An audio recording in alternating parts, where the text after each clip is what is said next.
Bạn có bao giờ tự hỏi tại sao những người thành công đều đọc sách? Hôm nay tôi xin chia sẻ với các bạn 3 lý do tuyệt vời vì sao bạn phải đọc sách ngay lập tức. Picasso nói rằng các nghệ sĩ giỏi thường sao chép, còn các nghệ sĩ vĩ đại thì thường ăn cắp. Điều đó đưa tôi đến lý do thứ nhất. Sách là cố vấn rẻ nhất, nhưng giá trị nhận được thì lớn nhất. Tôi đã tìm hiểu và phát hiện ra rằng cách nhanh nhất để thành công là sao chép từ những người giỏi nhất. Bạn cần có cố vấn từ nhiều người, như Bill Gates có cố vấn là Paul Allen, hay Warren Buffett cố vấn từ Benjamin Graham.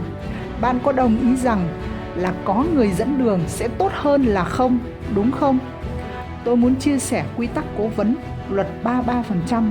Hãy chia nhỏ thời gian của bạn và dành 33% cho người tầng thấp hơn bạn. Cố vấn cho họ và giúp bạn cảm thấy hài lòng về bản thân hơn. Dành 33% cùng cấp độ với bạn. Những người này là bạn bè, đồng nghiệp của bạn. Và 33% cuối cùng hầu hết mọi người quên mất. Đó là những người mà đi trước bạn 10-20 năm. Họ sẽ khiến bạn cảm thấy không mấy dễ chịu, nhưng đó là những gì bạn cần có. Hãy tìm quy tắc 10 là tìm ra ai giỏi hơn bạn gấp 10 lần. Nếu bạn muốn phát triển, có thu nhập 200 triệu một tháng, thì phải tìm người cố vấn có được 2 tỷ một tháng. Hãy luôn xem những cuốn sách như kho báu ẩn giấu. Đó là những người cố vấn rất tuyệt vời.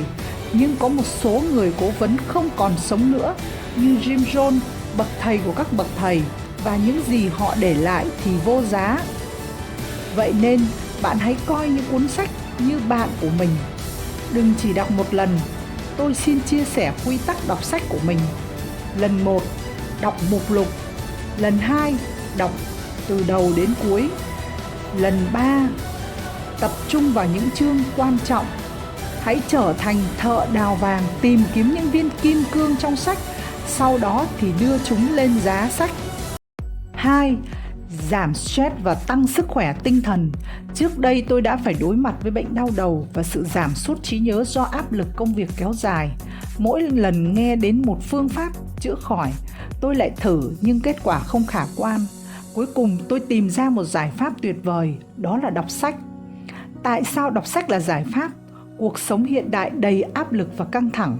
Đọc sách không chỉ là cách thoát khỏi thế giới xung đột xung quanh, mà còn là một liều thuốc tinh thần tuyệt vời.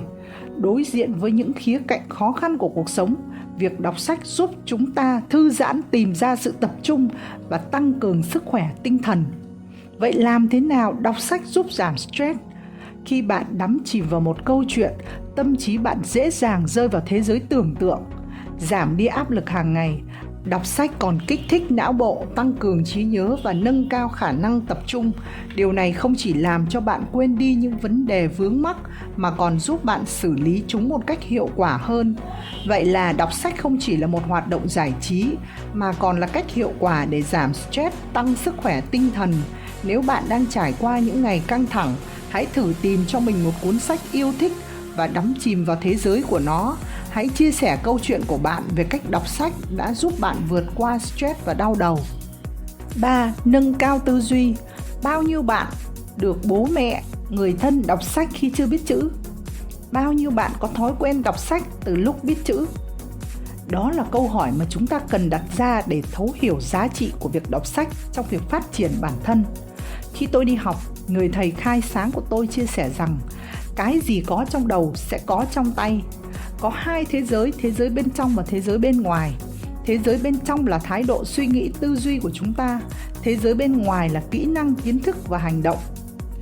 Sau đó, tôi bắt đầu nghiêm túc hơn với việc đọc sách mỗi ngày và công việc cũng thăng tiến thuận lợi hơn nhờ việc trau dồi tư duy cho mình, chính là thế giới bên trong. Việc đọc sách từ sớm giúp thế giới bên trong của bạn trở nên giàu có và ngôn từ phong phú. Chính là tư duy được mở rộng. Con đường phát triển cá nhân và tài chính của bạn cũng lớn theo. Đừng xem đọc sách như một sự kiện mà hãy coi đó như một hành trình không ngừng để hoàn thiện bản thân. Vậy bạn có biết mọi người trên thế giới đọc rất nhiều sách, nhưng số lượng sách mà một quốc gia đọc có thể khác nhau tùy thuộc vào nhiều yếu tố như nền văn hóa và sở thích đọc sách. Hãy cùng xem xét một số con số thú vị. Mỹ có khoảng 12 cuốn sách mỗi năm trên một đầu người. Mỹ có một truyền thống đọc sách mạnh mẽ và nhiều người ở đây thường xem sách là một phần quan trọng trong cuộc sống hàng ngày. Úc, dân cư Úc cũng rất yêu thích sách, với khoảng 8 cuốn sách trên một đầu người mỗi năm. Với cảnh thiên nhiên tươi đẹp và cuộc sống thư giãn, đọc sách có thể là một thú vui tuyệt vời ở đây. Canada, người Canada rất đam mê đọc sách và họ đọc trung bình khoảng 9 cuốn sách mỗi năm trên một đầu người. Với khí hậu lạnh và thời gian dài trong nhà, đọc sách có thể là một cách tuyệt vời để giữ ấm và tận hưởng thời gian. Anh Quốc nổi tiếng với nền văn hóa đọc sách và văn thơ và họ đọc khoảng 10 cuốn sách mỗi năm trên một đầu người. Các tác phẩm văn học kinh điển của họ đã truyền cảm hứng cho rất nhiều người trên khắp thế giới.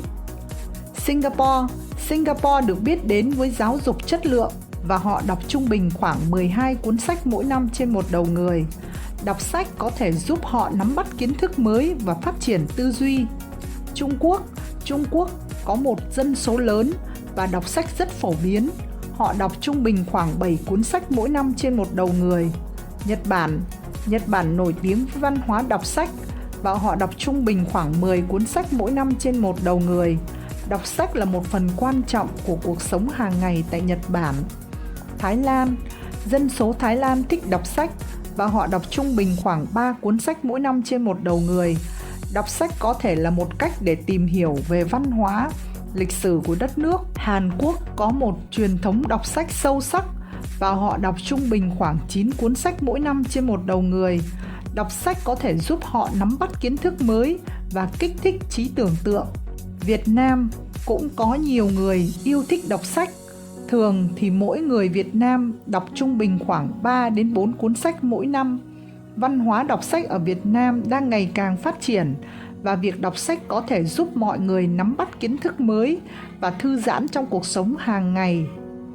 Đến đây, việc đọc sách không chỉ là hành động cá nhân mà còn đóng góp quan trọng vào sự phát triển của một quốc gia. Qua việc khám phá văn hóa đọc sách của 10 quốc gia, chúng ta đã nhận thức được tầm quan trọng không thể phủ nhận của việc đọc sách đối với sự trưởng thành cá nhân và cả sự phồn thịnh của một cộng đồng. Một dẫn chứng, tỷ phú Warren Buffett đã đọc 600 đến 1.000 trang sách mỗi ngày. Cho đến hiện tại, ông vẫn giữ thói quen dành hơn 80% thời gian bên cạnh những quyển sách với châm ngôn: không cần biết bạn đang ở vị trí nào của cuộc đời, chỉ cần không ngừng học hỏi, sự thành công sẽ tìm đến bạn. Quả đúng như vậy. Kiến thức cần tích lũy mỗi ngày, mỗi giờ. Nếu không thường xuyên làm mới, không thường xuyên bồi dưỡng và tích lũy, kiến thức của bạn sẽ mai một dần.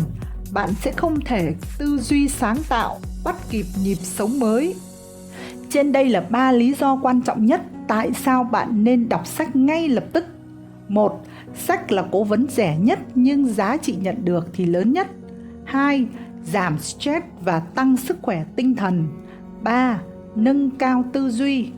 Cuối cùng, nếu bạn muốn cuộc sống của mình trở nên tuyệt vời hơn, hãy bắt đầu đọc sách ngay từ hôm nay. Hãy chia sẻ video này với bạn bè. 22 Sóng tri thức, đọc sách là thói quen, học hỏi là mãi mãi. Hãy ủng hộ kênh bằng cách bấm like, subscribe.